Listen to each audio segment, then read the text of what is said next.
سنت والجماعت والے فرقہ جعفری کے ساتھ نماز جنازہ پڑھ سکتے ہیں جبکہ وہ 5 تکبیریں پڑھتے ہیں.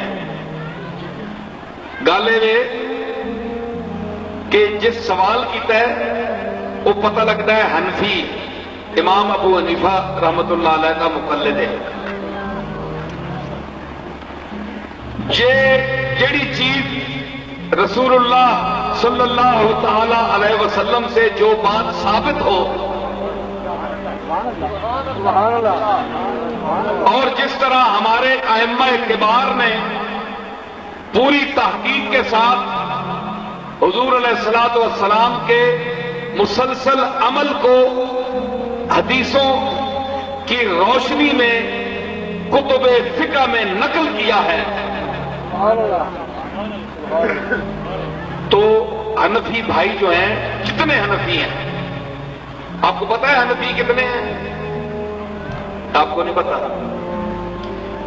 اس دور میں روئے زمین پر سانس لینے والے انسان جو ہیں جو مقلد ہیں امام شافعی، امام احمد بن حنبل، امام مالک، امام ابو حنیفہ، 4 امام. ان میں سب سے زیادہ جو مقلدین کی تعداد ہے وہ احناف کی ہے، ہماری ہے پوری دنیا میں. تو جو حنفی ہیں اس کو ضروری ہے کہ وہ اپنے مسلک کی نماز پڑھے، اپنے مسلک کی نماز پڑھے. کچھ 5 تکبیروں میں انسان کافر نہیں ہو جاتا، 6 تکبیریں پڑھ جائے تو کافر نہیں ہو جاتا. لیکن مسئلہ ہے کہ سرکار نے کیا کیا. عبادت نام ہے یا دعا نام ہے سرکار کے عمل کا. اگر سرکار نے 4 تکبیریں کی ہیں تو ہمیں ضروری ہے کہ ہم 4 پڑھیں. تو جو جعفری حضرات ہیں ان کے پاس اپنی سند ہوگی اپنے حوالوں سے، تو ان حوالوں کے وہ مکلف ہیں وہ اپنے انداز میں 5 نہیں جتنی مرضی پڑھتے ہیں، بشک پڑھتے رہیں، ہمیں کوئی اعتراض نہیں ہے. ہم کوئی ان سے کوئی لڑائی جھگڑا یا بگاڑنا بھی نہیں چاہتے جعفریوں سے.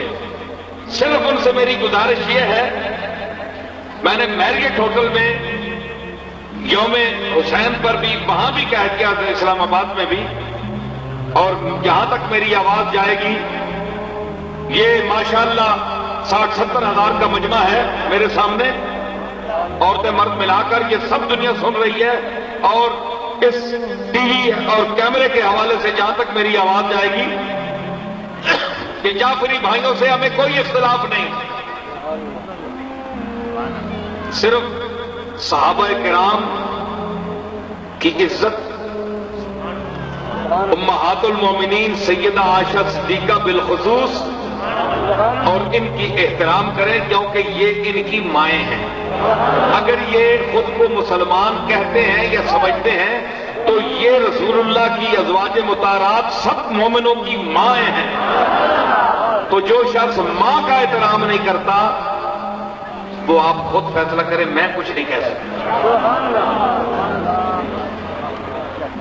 یہ جعفری برادری صرف صدیق اکبر یاد رکھیں، اگر صدیق اکبر، فاروق اعظم، عثمان غنی، ان میں کوئی تاریخی ایسا سکم نکلتا، کمزوری نکلتی، زیادتی نکلتی، یاد رکھیں میری بات، تو میں حسین کے خون سے ہوں، اور صرف خون لے کر نہیں آیا میں، کچھ حسین کی جوتیوں کا صدقہ مجھے بھی ملا ہے، کچھ جرت مجھے بھی ملی ہے. تو میں کسی سے نہیں ڈرتا کہ اگر صدیق اکبر یا فاروق اعظم یا عثمان غنی نے اہل بیت سے کوئی دشمنی کی ہو یا زیادتی کی ہو، ظلم کیا ہو، تو میں ان خلیفوں کو مانتا پھروں، میں کسی کی خوشامد نہیں کرتا. ان کے ماننے سے کوئی یہ نہیں ہوتا کہ کوئی نہ مانے تو کافر ہو جاتا ہے، کچھ بھی نہیں ہوتا. میں نہ مانتا، لیکن میں آپ کو دین اور مذہب کا سچا ایک ادنا طالب علم کی حیثیت سے کہتا ہوں کہ میں نے صدیق اکبر کی جو محبت اہل بیت کے ساتھ دیکھی جو فاروق اعظم کی محبت اہل بیت کے ساتھ دیکھی، جو عثمان غنی کی، عبداللہ ابن مسعود کی، عبداللہ ابن عمر کی، عبداللہ ابن مسعود کی، اور حضرت ابو ہریرہ کی، اور حضرت طلحہ کی، حضرت زبیر کی، ان کی جو محبت میں نے حضور کی اولاد کے ساتھ دیکھی، میں اس کی مثال نہیں آپ کو پیش کر سکتا۔ تو آپ کیوں ان سے بغض کریں؟ اللہ کی قسم اٹھا کر کہتا ہوں، میں ان کا دیا ہوا نہیں کھاتا، میں اپنے مالک کا دیا ہوا کھاتا ہوں۔ تو اگر ان میں کوئی ایسی بات ہوتی تو سب سے پہلے ان کا انکار میں کرتا۔ میں اپنے جعفری بھائیوں کو یہ غلط فہمی کا ازالہ کر رہا ہوں کہ وہ غور فرمائیں